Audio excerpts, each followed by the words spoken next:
বন্ধুরা, নন্দীগ্রাম ভিলেজ ফুডে সকলকে স্বাগত জানাই। অনেক দিন তো বড় ভিডিও দিতে পারছি না, তাই আজকে ভাবলাম তোমাদের সঙ্গে একটা বড় ভিডিও শেয়ার করি। দেখো আজকের আমি কি বানাবো, তোমাদেরকে ঘরোয়াভাবে এগ রোল কীভাবে বানানো হয় সেই পদ্ধতি তোমাদের পুরো দেখাবো। এখানে নিয়েছি দেখো ময়দা দিয়ে এগ রোলটা বানাবো। আর এখানে নিয়েছি গাজর কুচি করে নিয়েছি আগে থেকে, শসা কুচি করে নিয়েছি, পেঁয়াজ কুচি করে নিয়েছি, আলু দেখো যতটা পারবে সরু করে কেটে নিতে হবে। এখানে নিয়েছি ধনেপাতা কুচি, কাঁচা লঙ্কা কুচি। আর এগরোলটা ভাজার জন্য আমি এখানে সাদা তেল নিয়েছি, আর ডিম তো লাগবে, এখানে ডিম নিয়েছি, আর হলুদ গুঁড়ো, লবণ। এবারে আমি ডোটা বানিয়ে দেবো এই ময়দা দিয়ে। প্রথমে ময়দার মধ্যে অল্প করে তেল দিয়ে দেবো,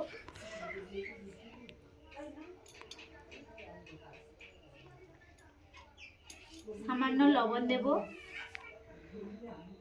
পরিমাণ মতো একটা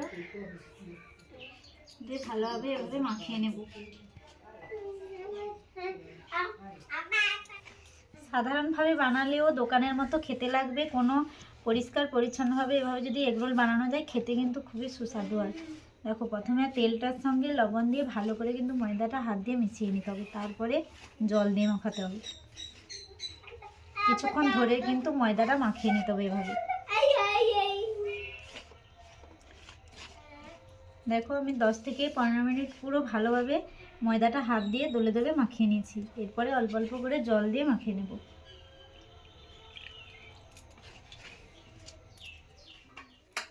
বন্ধুরা তো দেখো ডোটা ভালোভাবে মাখিয়ে নিয়েছি, নয় শক্ত নয় নরম বেশি করিনি। দেখো এভাবে কিছুক্ষণ এবারে ঢেকে রেখে দেবো।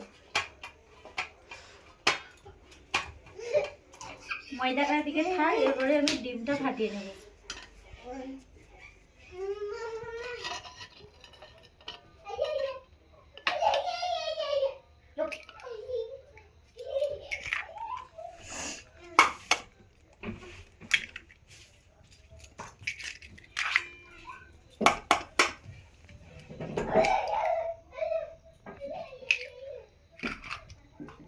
ডিমের মধ্যে দিয়ে দেবো পেঁয়াজ কুচি,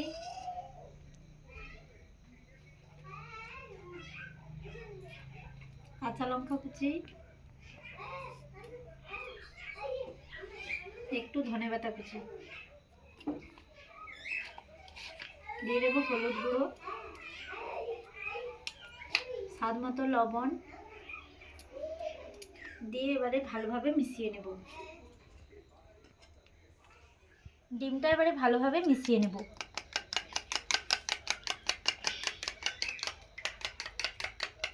বন্ধুরা দেখো ডিম তো ফাটিয়ে রেখেছি আর ময়দাটা মেখে দিয়েছি। এবারে আলুগুলো সরু সরু করে কেটে রেখেছিলাম, এগুলো ভেজে নেব। প্রথমে কড়াই বসিয়ে দিয়েছি, এখানে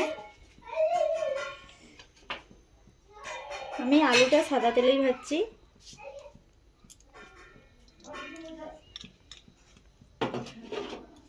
তেল দিয়ে দিয়েছি, এবারে আলুগুলো দিয়ে দিচ্ছি।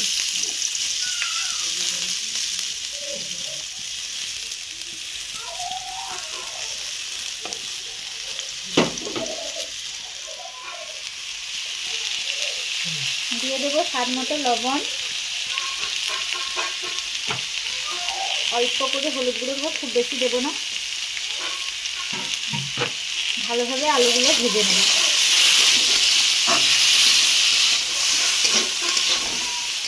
বন্ধুরা তো দেখো আলু ভাজা যেমনি ভাজা হয় বাড়িতে, যে আমরা মুড়ি দিয়ে খাওয়ার জন্য, সেরকম করে আলু ভাজাটা করেছি পেঁয়াজ এবং শুকনো লঙ্কা গুঁড়ো দিয়ে।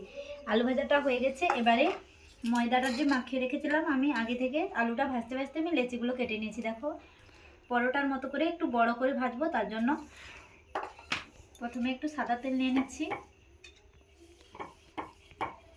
15 থেকে 20 মিনিট আমি ময়দাটা থেসে রেখেছিলাম, তারপরে বেলে নিচ্ছি। গোল করে ভালো করে বেলে নিতে হবে। তেল দিয়ে বেলতে হবে, কিন্তু এমনি শুকনো ময়দা দিয়ে বেললে হবে না।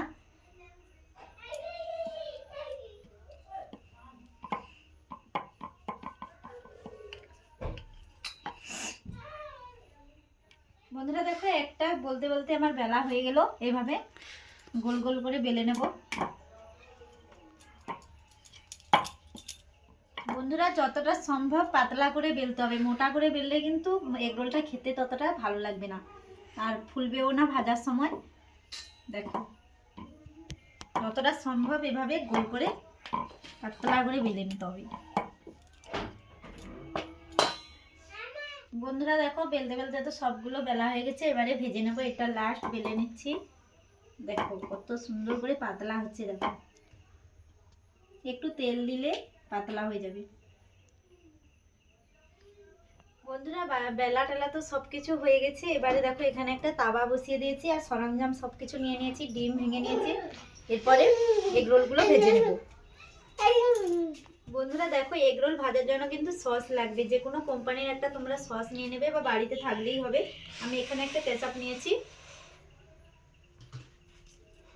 কড়াইটা ভালোভাবে এবারে তাওয়াটা তেতে গেছে, এবারে পরোটাগুলো দিয়ে দেবো। অল্প করে সাদা তেল দিয়ে দেবো,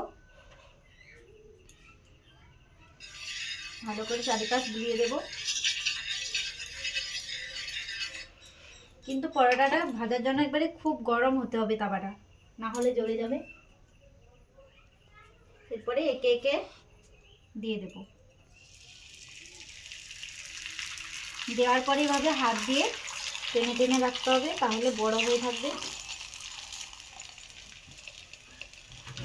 দেখো কত সুন্দর ফুলে যাচ্ছে। ফার্স্টে আমি লৌটে দেবো, ভালো করে এবারে খুন্তির সাহায্যে এভাবে চারিপাশটা চেপে দিতে হবে। দেখো ফুলছে কত সুন্দরভাবে। দেখো প্রথমের দিকে একটু তাপ দিতে হবে, তারপরে একটু তাপটা কমিয়ে দিতে হবে। বন্ধুরা এভাবে উল্টে পাল্টে চারিপাশটা লাল লাল করে ভেজে নিতে হবে চেপে চেপে। দেখো বাদামি হয়ে যাবে যখন, বুঝতে পারবে তখন ভাবে পরোটাটা ভাজা হয়ে গেছে। তো বন্ধুরা দেখো বাদামি হয়ে গেছে। এরপরে আমি ডিমটা দিয়ে দেব। ডিমটা আগে থেকে তো ধনেপাতা, কাঁচা লঙ্কা, লবণ, হলুদ দিয়ে ভালো করে মাখিয়ে রেখেছিলাম। এরপরে কিন্তু দেব যখন মানে গ্যাসের ফ্লেমটা লো ফ্লেমে করে দিতে হবে। এভাবে চারিপাশে দিয়ে দেব।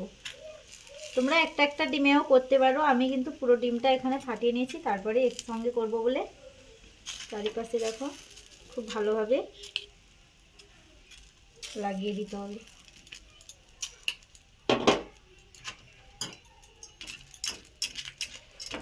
দেখো এভাবে উল্টে দিতে হবে।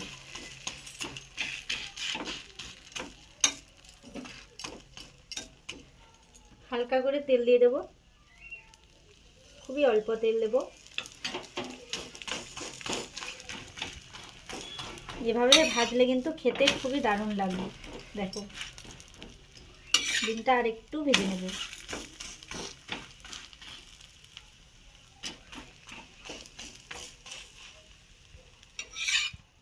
দেখো ডিমটা আমার ভাজা হয়ে গেছে। এরপরে সব কিছু দিয়ে দেব। প্রথমে আলু ভাজা দিয়ে দিচ্ছি, শসা কুচি, গাজর কুচি, কিছুটা ধনেপাতা নিয়েছি অল্প করে দিয়ে দেব।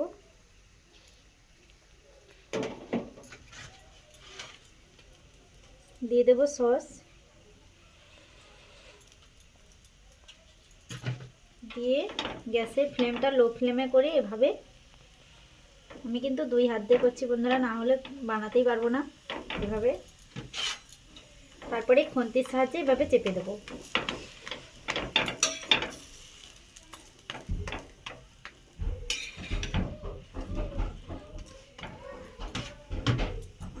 দেখো বন্ধুরা ভালো করে গোল করে ঘুরিয়ে নিয়েছি, এভাবে খুন্তির সাহায্যে চেপে দেবো, তাহলে এগরোলটা আর খুলবে না, খেতেও দারুণ লাগবে, মুচমুচ করবে।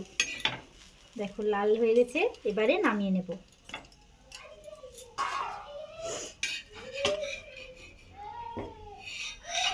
দেখো আমার একটা এগরোল বলতে বলতে ভাজা হয়ে গেল। দেখো খুলবেও না, এভাবে ভাজলে কত সুন্দর হয়েছে। দেখো লাল বাদামি হয়ে গেছে।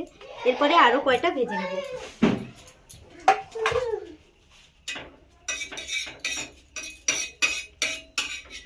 বন্ধুরা দেখো আরো একটা পরোটা তোমাদের ভেজে দেখাচ্ছি এগরোল। প্রথমে পরোটাটাকে ভালো করে ভেজে নিতে হবে, তাহলে এগরোলটা খেতে ভালো লাগবে স্বাদ। এভাবে লাল বাদামি হয়ে গেলে তারপরে ডিম দিতে হবে। প্রথমে দিয়ে দিচ্ছি ডিম,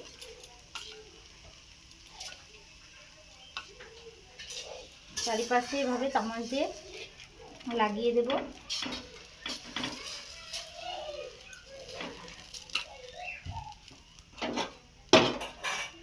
তারপরে এভাবে উল্টে দেব। ডিমটা দেওয়ার পরে একটু লো ফ্লেম করে দিতে হবে, আস্তে আস্তে ভাজা হবে। একটু অল্প করে তেল দিয়ে দেবো। এইভাবে ভাজলে কিন্তু এগুলো খেতে খুবই ভালো লাগে, আর নর্মালভাবে কোনো অসুবিধাই হবে না। দেখো প্রথমে দিয়ে দিচ্ছি আলু ভাজা, দিয়ে দিচ্ছি শসা, গাজর কুচি, ধনেপাতা কুচি, অল্প কাঁচা লঙ্কা, দিয়ে দেবো সস চারিপাশে। তারপরে এবারে আবার ঘুরিয়ে দেব।